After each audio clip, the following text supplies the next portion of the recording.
That didn't take too long. Okay, so I got a few different varieties. Varieties? Yeah, varieties. So what all kind of watermelon are you planting here? Okay. Hold one up, let's see. So what's up, guys? We are back with another video. Before we get started, go down there, subscribe, ring the notification bell, and like this video. So yesterday's video, well, we made a video yesterday about that, but it's going to be posted in a few days. So this is the day after we did that video. So he's going to run the tractor again and make some more rows, and I'm going to go inside and start planting a little bit of watermelon seeds. Watermelon seeds? Yep. Already time to start those? Yep. So what are you going to do with those watermelon seeds? Are you going to just... I'm growing them because Leon has a contest with another subscriber, Dutch, from Keeping It Dutch. Go down there, subscribe, and ring the notification bell at his YouTube channel. Houston, Dutch is not the one having this competition. You keep talking about Dutch in this competition. Hey, it's Jack from Grow Jack Outdoors, man. He's the big pumpkin grower. I know. So yeah, Leon is having a contest for kids. If you guys haven't seen that, go check it out, Gardening with Leon. We started a Facebook page to kind of, so everyone can post there and track progress. I'm the one that's actually running that page. A lot of people have sent messages thinking it was Leon. He asked me to do that for him, probably because I'm a little bit more up to date on social media than Leon. But anyway, so we're taking care of that. But today, as Houston said, he is going to be starting some watermelon seeds and maybe a few other things. So we got to dig out his watermelon seeds, show you what all varieties we're planting, and we are going to be starting them in soil blocks. So one of the rules for Leon's kids gardening contest is obviously that you have to let the kids do most of the work on their own. Obviously Leon knows that adults are going to help, but we're going to let Houston kind of take over, see if he can make up some soil blocks and get his watermelon seeds started. Hey, why don't you just pick up the bucket? There you go. That's good. That's probably enough. All right. Now what do you need? Water. Water.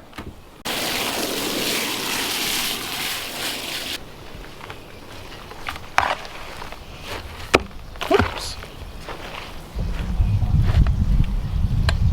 Pack it some more, bud. Takes a little more than that. You got to pack a lot of soil into there.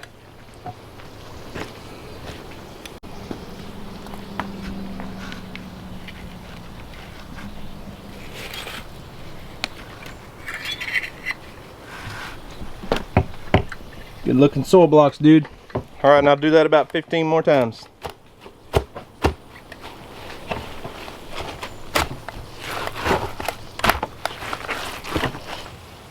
Get them? Yep. Perfect. Good job. Look out, Jimmy.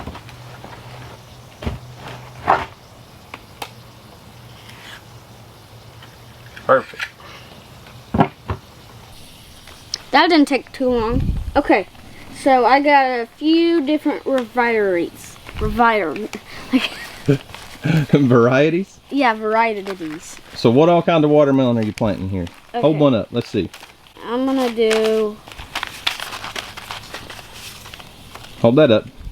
So you got a Charleston Gray from M.I. Gardner, and they say these can grow up to almost 100 pounds. It can get to 100 pounds. Okay, what else you got? Let's see. And then we got Leon's yellow melons. Oh yeah, we saved some seeds from a giant yellow watermelon that we got from Leon, and they're about 2 years old, so I don't know how good a germination we'll get, but we'll try. But this was about a 50-pound yellow meated watermelon. This one we got. It's this one. Oh, the secret weapon here.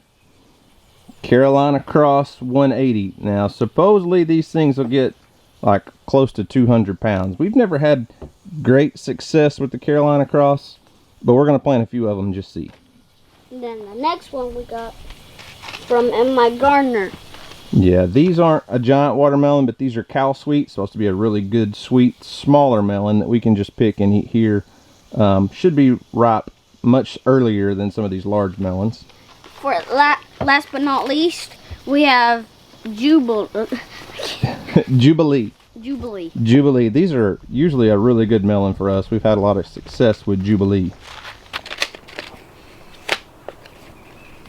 All right, Houston.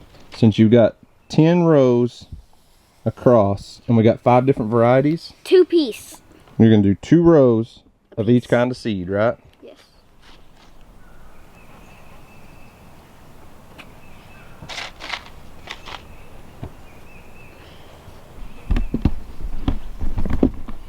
Jim, are you protecting the watermelon seeds, or what we got going on here? Okay, so this is the Charleston Gray. Okay, I'm gonna set it right down here. The next thing I'm gonna do is this Carolina Cross. Carolina Cross. 2 in some of them, and then if we have 2 pop up, we will just pull one out. Pull one out. No biggie. That way we make sure we get them germinated. I separated these 2 a little bit. Still got one more right there. Alright, I think these are the ticket right here. These are Leon's giant yellow meated watermelon seeds. I'll let you do these ones. These are old seeds, so we're going to put 2 in each one. Going over the edge, buddy. Just shake it side to side. We're just lightly covering these seeds up, okay?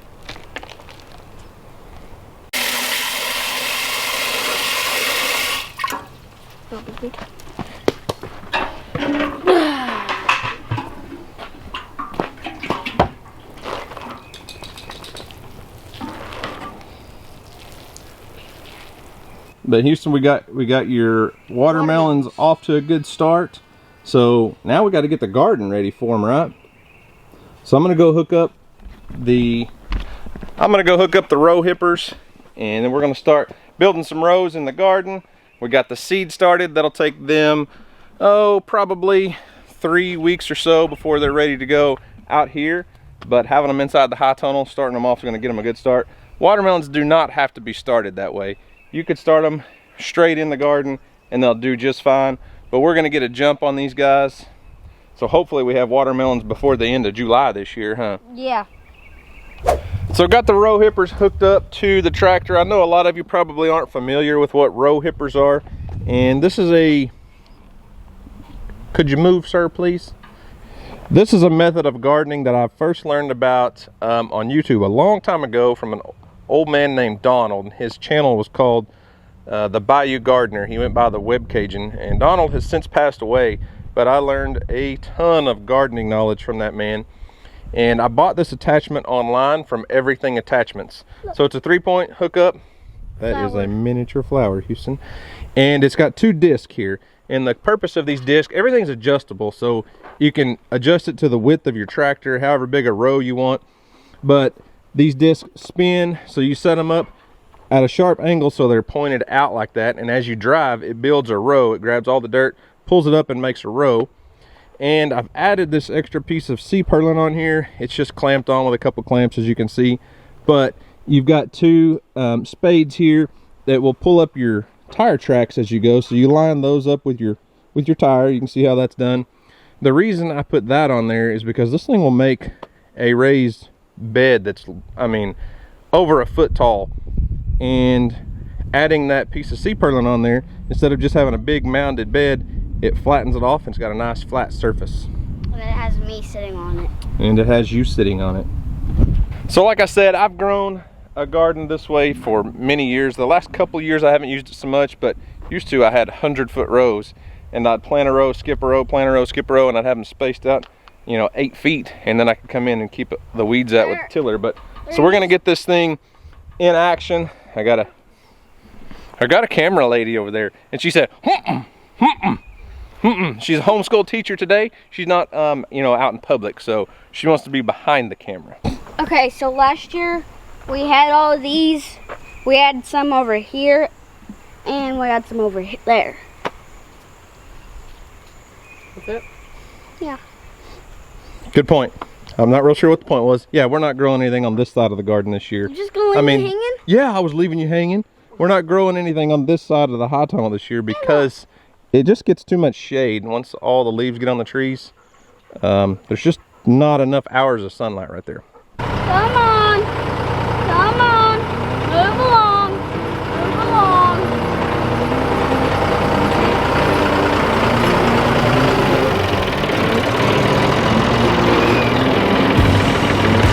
Ready, Houston? Yeah.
Well, there you have it. The footprint of our 2020 garden is set and ready.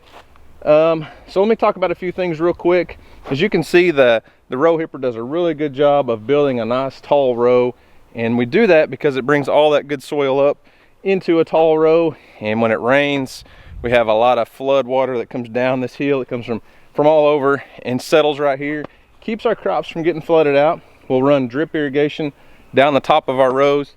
Now, I know someone's going to point out and say, you just told us that those plow teeth will pull up your tracks as you go.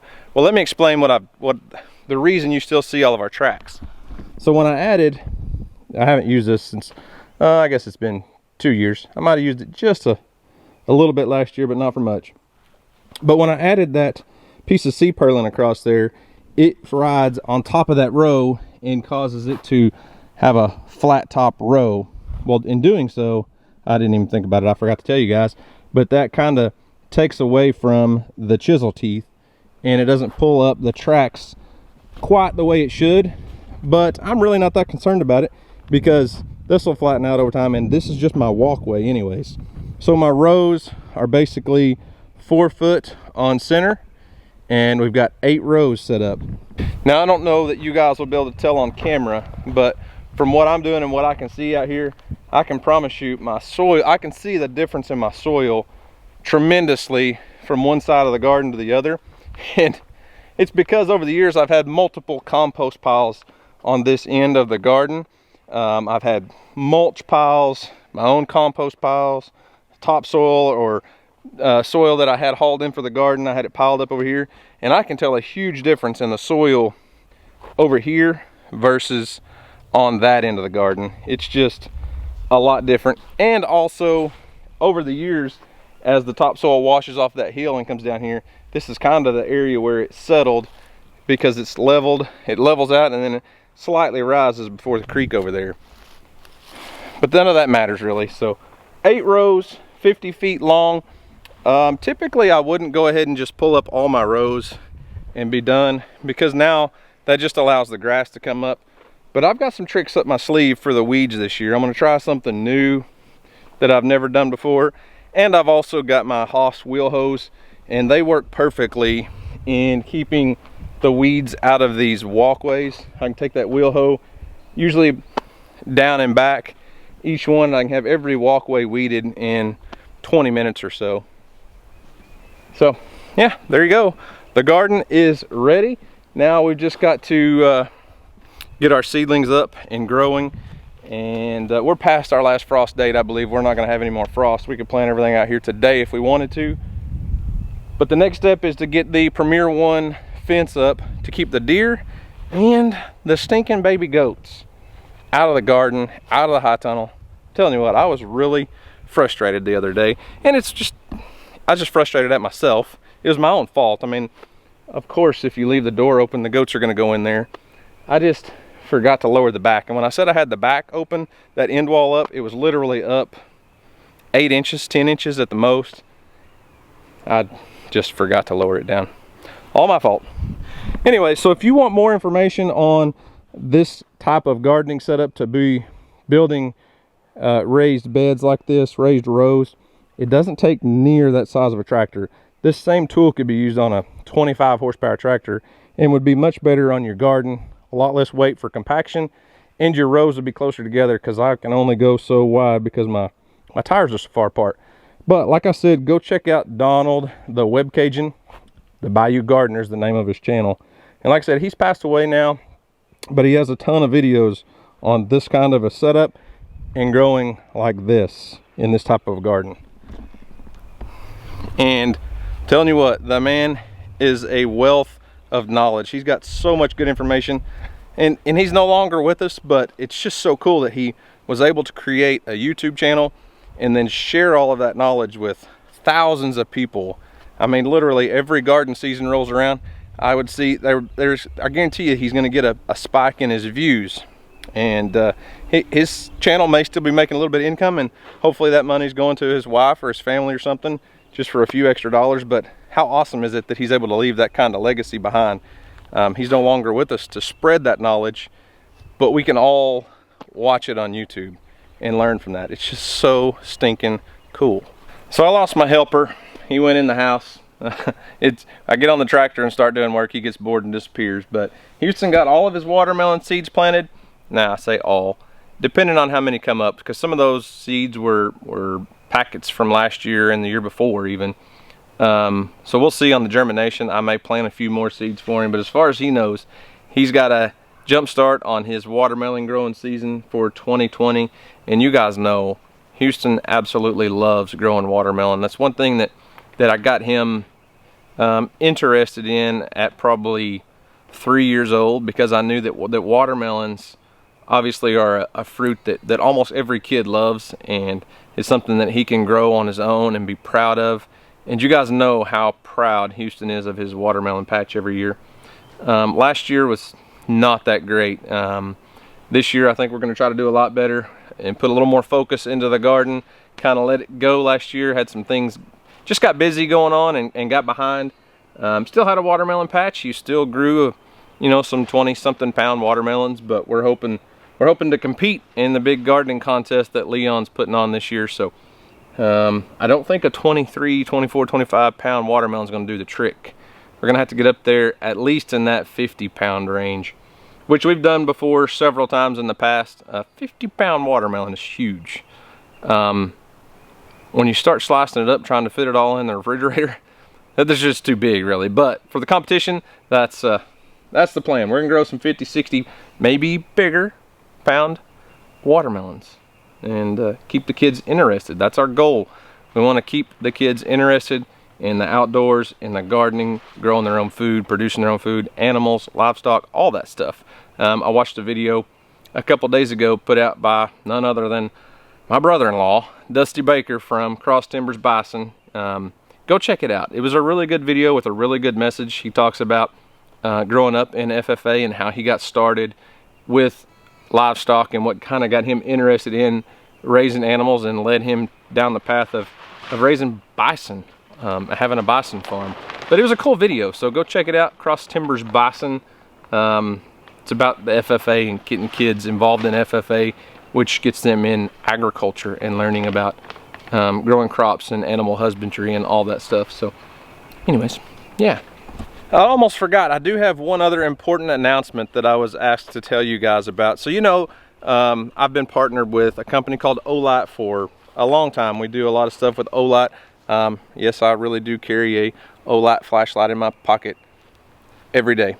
But Olight is doing a huge sale to raise money for medical supplies during the COVID-19 disaster relief. They're going to have a one-day sale only on April 10th, and there's like a limited edition flashlight. It's blue, and anyways, they're going to donate all the proceeds from that one-day sale to help buy medical supplies for a lot of cities that are coming up short and need supplies. So you can check them out at olightstore.com/charity sale, and I will leave a link in the description box. So go check that out. It's April 10th, one-day sale only. Any proceeds they make that day are not going to the creators. We're not getting any commission sales for that or anything. All of their profits on April 10th from this sale are going directly to support disaster relief efforts and to buy medical supplies. And they actually have an option on there. If you make a purchase, you can get I think it's like 15 masks for you and your family. So if you make a purchase, they're going to send you a few masks, because you guys probably know by now that the CDC and the president and everybody is pushing for everyone to wear a mask out in public. So, and they're hard to find a lot of places. I don't think it's the N95 mask that the medical professionals use. These are just like a plain dust mask, basically, that they're recommending for the public. But if you make a purchase, you can go in there, look at that website, and there's a place on there you can add those. They'll ship those to you for free to help keep you safe. So go check out Olight on April 10th for their charity sale. So I'd appreciate it. You'll love their products, I know you will. But anyways, guys, that's all I've got for today. Thanks for watching. Hope you enjoyed it. Y'all have a great day. And as always, we'll see you on the next video. Bella, you're worthless. You know that?